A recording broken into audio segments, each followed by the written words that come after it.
10월 1일 금요일 매일 성경 묵상을 시작합니다. 오늘 함께 나눌 말씀은 출애굽기 23장 1절로부터 19절까지의 말씀입니다. 출애굽기 23장 1절로부터 19절의 말씀을 제가 봉독합니다. 너는 거짓된 풍설을 퍼뜨리지 말며 악인과 연합하여 위증하는 증인이 되지 말며 다수를 따라 악을 행하지 말며 송사의 다수를 따라 부당한 증언을 하지 말며 가난한 자의 송사라고 해서 편벽되이 두둔하지 말지니라. 네가 만일 내 원수의 길 잃은 소나 나귀를 보거든 반드시 그 사람에게로 돌릴지며 네가 만일 너를 미워하는 자의 나귀가 짐을 싣고 엎드러짐을 보거든 그것을 버려두지 말고 그것을 도와 그 짐을 부릴지니라. 너는 가난한 자의 송사라고 정의를 굽게 하지 말며 거짓 일을 멀리하여 무죄한 자와 의로운 자를 죽이지 말라. 나는 악인을 의롭다 하지 아니하겠노라. 너는 뇌물을 받지 말라. 뇌물은 밝은 자의 눈을 어둡게 하고 의로운 자의 말을 굽게 하느니라. 너는 이방 나그네를 압제하지 말라. 너희가 애굽 땅에서 나그네 되었은즉 나그네의 사정을 아느니라. 너는 6해 동안은 너의 땅에 파종하여 그 소산을 거두고 7째 해에는 갈지 말고 묵혀두어서 네 백성의 가난한 자들이 먹게 하라. 그 남은 것은 들짐승이 먹으리라. 내 포도원과 감람원도 그리할지니라. 너는 6해 동안에 네 일을 하고 7째 날에는 쉬라.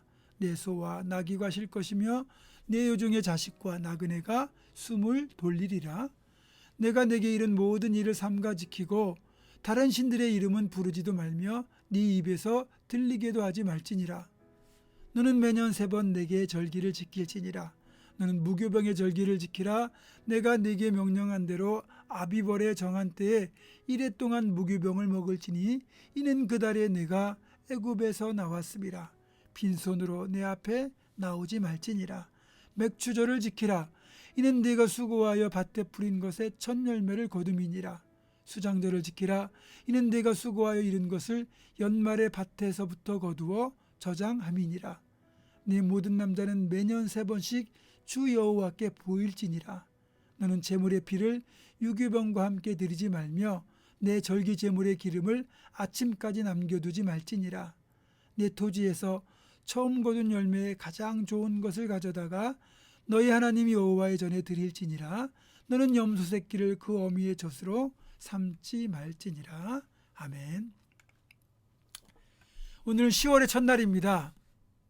여전히 코로나가 심각한 상황인데 이 또한 지나갈 것을 믿으면서 하루빨리 예배와 사역과 우리의 모든 일상이 회복되기를 간절히 소망합니다. 조금만 더 참고 기다리면서 믿음으로 인내하면서 그렇게 여러분들 믿음을 잘 지켜가시기를 주님의 이름으로 축원합니다. 또한 10월 한 달도 주님의 은혜로 여러분의 삶과 모든 일들이 형통하기를 축원합니다.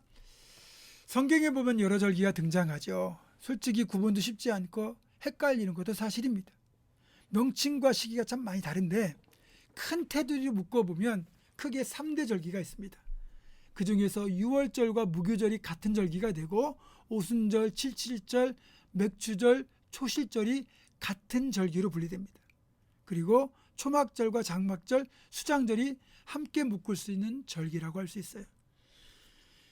절기상 6월절이 제일 먼저 도래하는데 6월절은 출애굽 전날, 그러니까 죽음의 재앙이 이집트에 임할 때 문설주와 임방에 양의 피를 칠한 이스라엘 백성들의 집은 죽음의 천사가 그 피를 보고 그냥 넘어갔다고 해서 영어로 패스오버, 한자로 6월절이라고 하는 겁니다.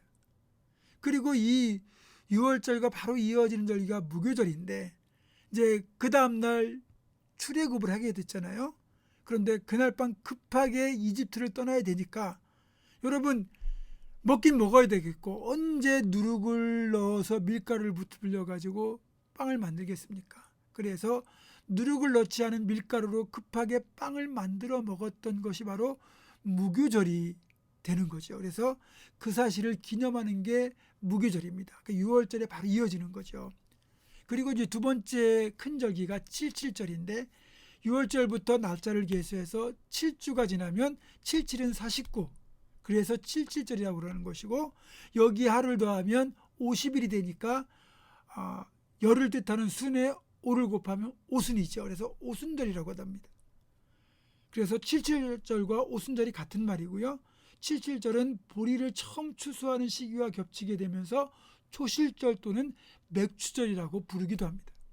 그래서 77절, 오순절, 맥추절, 초실절이 같은 절기예요.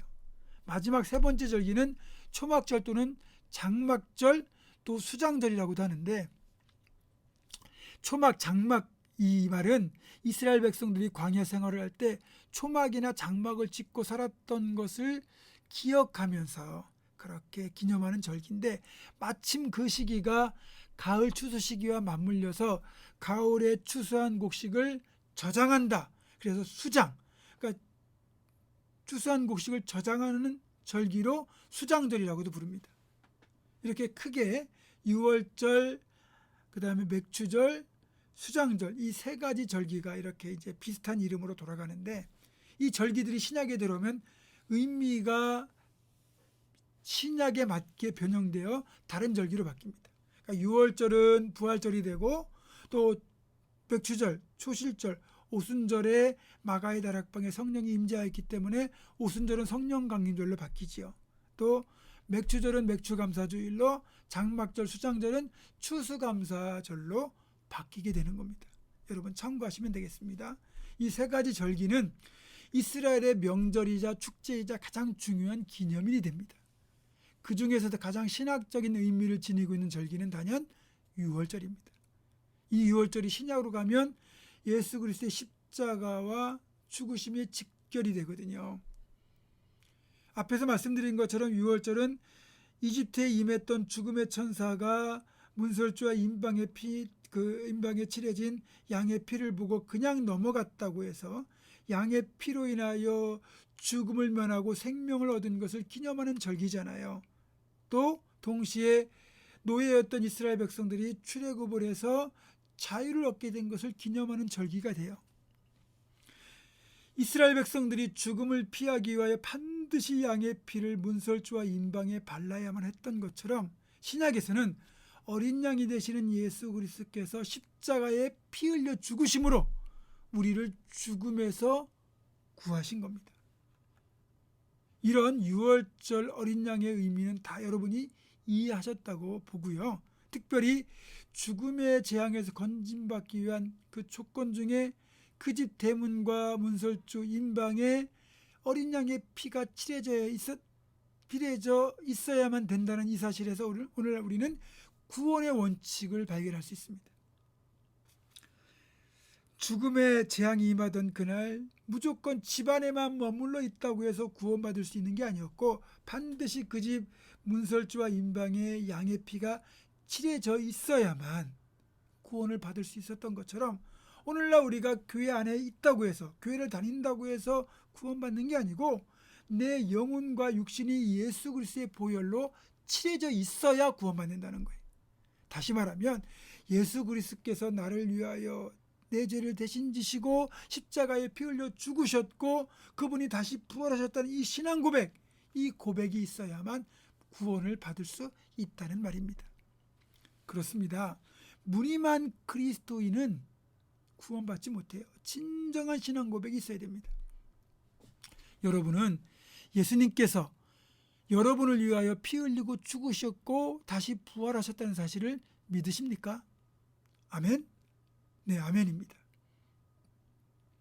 그날 밤 죽음의 천사는 종족을 가리지 않았어요. 민족을 가리지 않고 오직 문설주와 임방에 칠해진 피만 보았어요. 그 말인즉슨 하나님의 구원은 모든 민족, 모든 사람들에게 공평하게 임하신다는 뜻이에요.